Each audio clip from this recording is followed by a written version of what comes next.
Fantastic finishing off our Week 14 recap. We are going to do the Sunday night game, of course, most likely because I'm staying up. This is for the last of the earlier block of games. These are all the 4 o'clocks. The Atlanta Falcons crushing the Los Angeles Rams. Boy, was I wrong about this one. 42-14. Atlanta is 8-5, tied with Tampa Bay, who we'll get into in a minute on top. The NFC South. The Rams are 4-9. Matt Ryan, 18 of 28, 237 yards, 3 touchdowns, no interception. Matt Schaub came into this game and threw 2 passes. Tevin Coleman, 8 carries, 36 yards, 4.5 yards per rush. He had a touchdown. Terran Ward, 10 of 24, 2.4 yards per rush. Altogether, the team 25 of 66, 2.6 yards per rush, and the 1 touchdown. Taylor Gabriel, the top receiver, 3 for 82. Nick Williams, 4 for 49. Aldrick Robinson's 3 for 42. Taylor Gabriel had a touchdown. Tevin Coleman also had a touchdown on 2 catches for 19 yards. Justin Hardy had another touchdown on 2 catches for 9 yards. Courtney Upshaw, Paul Warlill, Vic Beasley Jr. all recovered fumbles. Vic Beasley Jr. also had 3 sacks. Those were the team's only 3. Vic Beasley Jr. in contention for Defensive Player of the Year this season. I've been noticing he's been playing well, but at this point, you got to certainly put him in consideration for that. Deion Jones, 1 interception, 33 yards, returned for a touchdown. Aldrick Robinson, nothing in the return game was Robinson. Matt Bryant did not attempt a field goal. For the Browns, Jared Goff, 24 of 41, 235 yards, no touchdowns, 2 interceptions. Todd Gurley running the ball, 16 carries, 61 yards, 3.8 yards per rush, 1 touchdown. Tavon Austin, 2 for 27. The team was 23 carries, 104 yards, 4.5 yards per rush, certainly buoyed by the 13.5 yards per average by Austin. Kenny Britt, 7 receptions, 82 yards. Tavon Austin, 7 for 62. Todd Gurley, 3 for 22, as well as Farrell Cooper, 3 for 22. Malcolm Brown, Jared Goff, and Michael Thomas all lost their fumble. The team had 2 sacks. Aaron Donald had 1 of them. He's putting together a nice year on a bad team. No interceptions, nothing of note in the return game. Well, Michael Thomas did have a 41-yard return, and 6 returns altogether for 118 yards, though. That's well under 20 yards per return with a 41-yarder. That's really not good, and Greg Zuerlein did not attempt a field goal.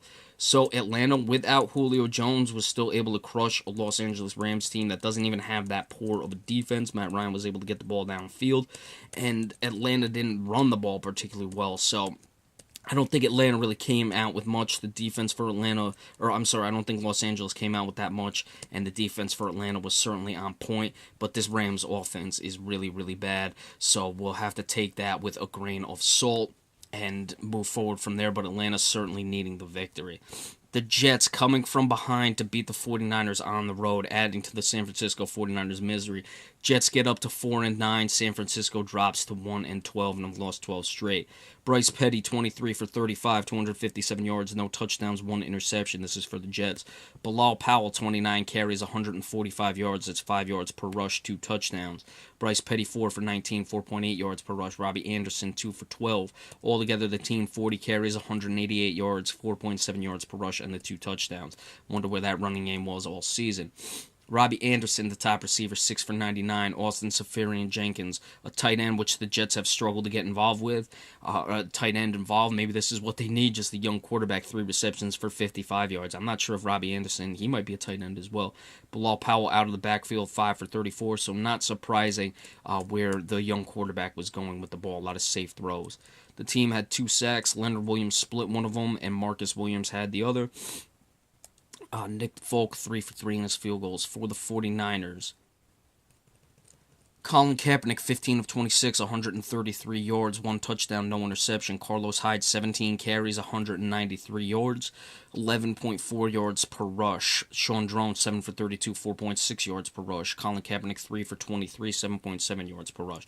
San Francisco was balanced on offense equally, but they ran the ball 27 times for 248 yards, which is 9.2 yards per rush. So they really should have been running more. Story of the season with the 49ers. Especially since they were up 17-6. Jeremy Curley, 5 receptions, 50 yards. Quentin Patton, 4 for 31. Blake Bell, 1 for 30. Carlos Hyde had the receiving touchdown. It was of 7 yards. The team had 6 sacks of the young quarterback. DeForest Buckner had 2. Jacarzy Tor, Joel Hodges, Jimmy Ward had another one. Another one was split. Jimmy Ward had an interception. Phil Dawson 1 for 3 in his field goals, killer there. So it gets worse for the 49ers, not able to run the ball, not able to run out a clock. We know that can be a problem with a Chip Kelly coach team. The Jets giving them credit coming from behind on the road with a young quarterback. You would have liked to see this type of fight from the Jets earlier on in the season, however, and you just did not get it. But give them credit for this one.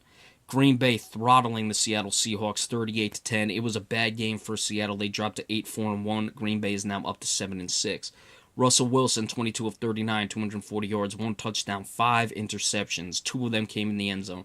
Thomas Rawls 12 for 67, 5.6 yards per rush. Alex Collins 7 of 23. Russell Wilson 4 for 19. The team altogether 26 carries, 136 yards, 5.2 yards per rush. Doug Baldwin, 6 receptions, 46 yards. Tanner McAvoy, 3 for 41 and a touchdown. Tyler Lockett, 4 for 41. Alex Collins recovered a fumble, or lost a fumble, excuse me. The team had 1 sack. It belonged to Abita Rubin. No interceptions. Stephen Hauschka, 1 for 1 in his field goals. For the Packers, Aaron Rodgers, 18 of 23, 246 yards, 3 touchdowns, no interceptions. Very good. He was a little ginger on his leg in this game, however, and he came out for Brett Hundley. Ty Montgomery, 9 carries, 41 yards, 4.6 yards per rush, a touchdown. Christian Michael, 10 for 36. Jeff Janis, 1 for 19 and a touchdown. Devontae Adams, 4 receptions, 104 yards, 1 touchdown. Ty Montgomery, 3 for 45. Jordy Nelson, 6 for 41. He had 2 touchdowns. Kentrell Bryce recovered a fumble. The team had 3 sacks. Dayton Jones had 1 of them. He's been having quietly a good season. DeMaurice Randall, 2 interceptions. Morgan Burnett, Micah Hyde, Quentin Rollins all had the other ones. There were some serious return yards on those touchdowns, none for touchdowns. However, Mason Crosby 1 for 2 in his field goals. I'm not shocked. I figured the Packers would win this game. I didn't think Seattle would be this bad. The receivers dropped a few. They were just sloppy. I don't know if the cold weather played into it. Who knows? It could have just been one of those days for the Seahawks. Green Bay, we'll see how Aaron Rodgers is moving forward with that injury situation.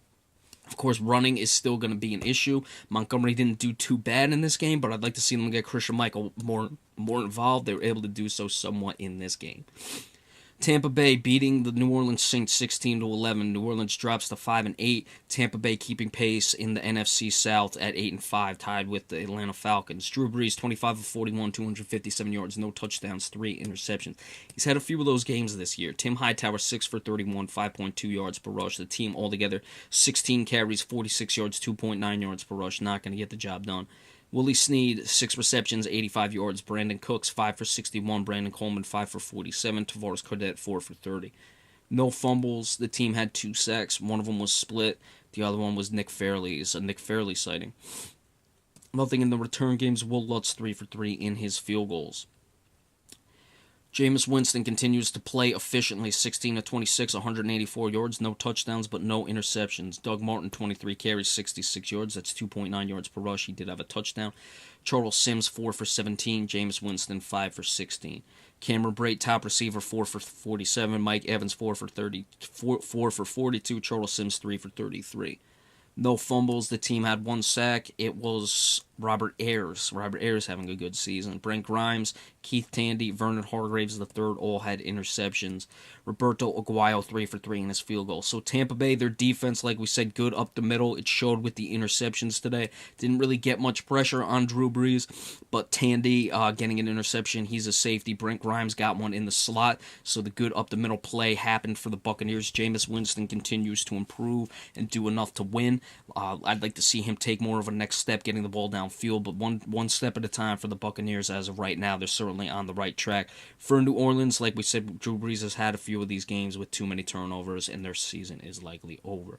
All right, so stay tuned. Should the game be close, I'll do the video at the end. If it's not, I'll probably go to sleep, just because I have to be up early tomorrow for the Sunday night game between the Cowboys and the Giants. As well, tomorrow we have the Monday night game between the Ravens and the Patriots. Be sure to stay tuned for the preview of that tomorrow. Remember, we appreciate all subscriptions as well. Have a good night, and we'll see you all next time. Thank you so much. Have a good one.